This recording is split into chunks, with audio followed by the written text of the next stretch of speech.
বিশেষ করে আমরা লক্ষ্য করছি বিএনপির পক্ষ থেকে এই বিষয়ে অনেক সতর্ক প্রতিক্রিয়া জানানো হচ্ছে। সেখানে আপনাদের দলের মহাসচিবই বলছেন যে মানে স্বাধীনতার সার্বভৌমত্ব বিপন্ন হবার আশঙ্কা করছেন।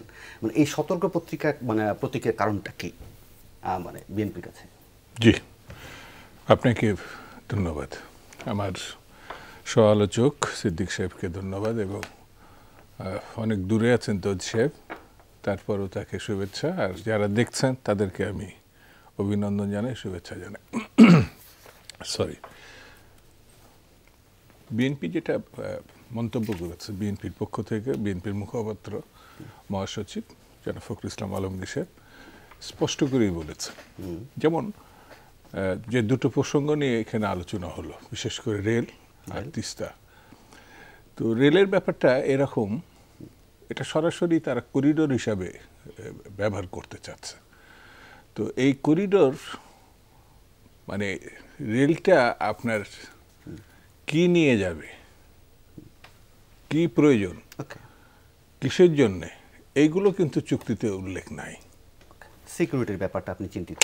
মানে 100% সিকিউরিটির ব্যাপার আছে, কারণ এর উদ্দেশ্য হচ্ছে যে 7টি রাজ্য, যে রাজ্যে এই পথটাকে দেখানো হয়েছে, সেই জায়গাটায় তারা বিদ্রোহটা দমন করতে চায়, তারা এই করিডোরকে যে ব্যবহার করতে চায়। তাহলে বাংলাদেশ কেন এই শত্রুতার মধ্যে পড়তে যাবে? এই 7টি দেশের, সরি 7টি রাজ্যের জনগণের থেকে বিচ্ছিন্ন হবে কেন? যেমন স্পষ্ট করে বলা হয়েছে যে আমরা ভারতীয় জনগণের বিপক্ষে না, আমরা এই সরকারের বিপক্ষে, যেই সরকার 7 মার্চের মতো, 7 জানুয়ারির মতো নির্বাচনকে সমর্থন না, এই দেশের গণতন্ত্রকে ভণ্ডুল করেছে, স্বাধীনতাকে বিপন্ন করেছে। সেই জায়গায় যদি মাথায় রেখে এই করিডোরে চিন্তা করেন, তাহলে সংবিধান এখন আপনার মৌলিকত্ব হারায়।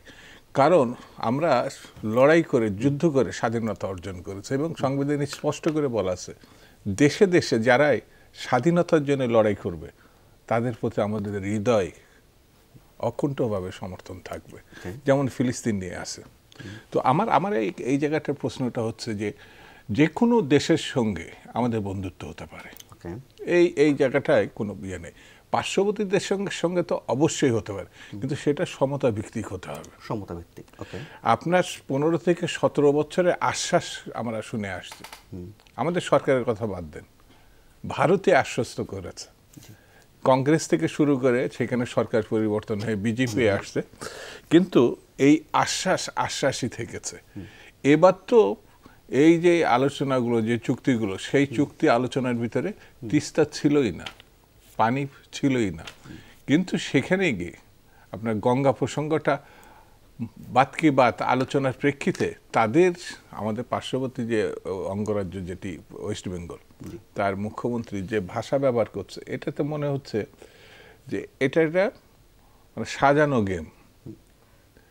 কেন্দ্রীয় সরকারের সঙ্গে একটি রাজ্য সরকারের সম্পর্ক কি হবে সেটা তাদের আভ্যন্তরীণ বিষয়, কিন্তু আমাদের প্রশ্ন হচ্ছে এই প্রসঙ্গটা এখানে আসছে কেন? আমি তো পানি পাই নাই, এমনকি গঙ্গার পানিও কিন্তু সহজভাবে আমরা পাই নাই। এটা জাতিসংঘের মধ্য দিয়ে শহীদ জিয়া রহমানের সময় থেকে এটা আমরা পেয়েছিলাম। তার আগে ফারাক্কা মিছিলের প্রশ্ন দেখা দিয়েছিল। এমন বন্ধু যে জাতিসংঘে উত্থাপনের আগে কিন্তু এই চুক্তি হয় নাই, তার ধারাবাহিকভাবে পরবর্তীতে গঙ্গা চুক্তি হয়েছে, যেটি হয়তো আবার রিনিউর প্রশ্ন এসছে, কিন্তু সেই জায়গাটায় পরবর্তী চুক্তিতে গ্যারান্টি ক্লোজ যেটা ছিল 45,000 কিউসেক পানি, সেই গ্যারান্টি ক্লোজটাও কিন্তু পরবর্তীতে ভারত সরিয়ে দিয়েছে, যেটি আগের চুক্তিতে ইন্দিরা গান্ধীর সঙ্গে জিয়া রহমানের যে চুক্তি সেই সময় ছিল। সেই জন্য আমি বলবো এই অসমত ভিত্তিক যে সম্পর্ক, এটা বন্ধুত্বের সম্পর্ক হতে পারে না। কিন্তু রাষ্ট্রের এক্সিকিউটিভ হেড তিনি যে মানে ব্যাখ্যাটা দিচ্ছেন, তিনি তো ইউরোপের অনেক কান্ট্রির উদাহরণ তুলেই বলছেন যে সেখানে তো বর্ডারও নেই। এক্ষেত্রে একটা দেশ আরেকটা দেশকে ট্রানজিট দিলেও ক্ষতি কি? মানে এক্সিকিউটিভ হেড বলার আছে, ভারত ইউরোপ না, বাংলাদেশ ইউরোপ না। আমাদের ভারত ইউরোপে ওই কাঁটাতারে গুলি করে মারে না। ওকে। ইউরোপে এইভাবে পানি কেড়ে নেয় না। 17-18 বছর 30 বছর ধরে একটি তিস্তা ব্যারেজের আলোচনা থাকে না, এটা ইউরোপে নেই। মানে এটি অমানসিকতা পূর্ণ। আমি খালি ইউরোপের কথা তুলব বাত কি বাতের জন্য। এই আর ভারত আর বাংলাদেশের যে সম্পর্ক, এখানে বাণিজ্য ক্ষেত্রে আমার মনে হয় যে এই আলোচনাতে উনি আরো ভালো বলতে পারবেন যে অসমত ভিত্তিক যে ঘটনাগুলো আমাদের বর্তমানে অবস্থা এসে দাঁড়াইছে, সেটি ইউরোপ আর তার পার্শ্ববর্তী দেশ নিয়ে আলোচনা। উনি ওই প্রসঙ্গটা তুলে বলার চেষ্টা করেছেন যে সাধারণত বাংলাদেশের অভ্যন্তরীণ রাজনীতিতে এই ধরনের একটি পার্শ্ববর্তী দেশের সাথে ধরনের এই ধরনের চুক্তিগুলো হয়, সমঝোতাগুলো যখন হয়, তখন একটা দেশ বিক্রি করে দেয়া হচ্ছে বলে রাজনৈতিক রেটরিক তৈরি করা হয়।